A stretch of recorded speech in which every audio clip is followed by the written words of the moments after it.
कोल्हापुरात पावसाची उघडीप पाहायला मिळते। पंचगंगेच्या पाणी पातळीत वाढ झाली आहे। पंचगंगेची पाणी पातळी 25 फुटांवर आली आहे, 11 इंचांवर आहे। तर कोल्हापूर मध्ये काल दुपारपासून मुसळधार पाऊस बरसतोय। शहराबरोबरच ग्रामीण भागात पावसाची उघडीप सुरू आहे। मात्र गेल्या 24 तासात पंचगंगा नदीच्या पाणी पातळीत मोठी वाढ झाली आहे। पंचगंगेची पाणी पातळी 25 फूट 11 इंचांवर गेली आहे। राजारामसह 18 बंधारे पाण्याखाली गेल्यानं वाहतूक विस्कळीत झाली आहे। तर याचाच आढावा घेतला आमचे प्रतिनिधी अमरसिंह पाटील यांनी। कोल्हापूर जिल्ह्यामध्ये कालपासून पावसानं उघडीप दिली आहे, परंतु राधानगरी धरणामध्ये पाण्याचा साठा वाढलेला आणि पाणी साठा कमी करण्यासाठी आता पंचगंगा नदी असेल, भोगावत नदी यामध्ये पाणी साठा सोडण्यात येत आहे। त्यामुळे धरणातील पाणी हे नदी पात्रात आलं आहे। नदी पात्राची पाणी पातळी झपाट्याने वाढत आहे।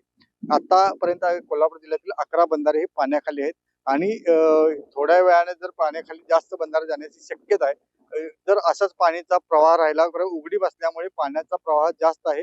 उघडीप राहिल्यामुळे कोल्हापूर जिल्ह्यामध्ये थोडाफार सर्व नागरिकांना उसंत मिळाली पावसापासून, परंतु हे पाणी असंच वाहत राहिलं तर बंधाऱ्याची भरपूर बंधारे हे पाण्याखाली जातील आणि नागरी वस्तीमध्ये जाणारे पाणी थोडंफार प्रमाणात थांबेल।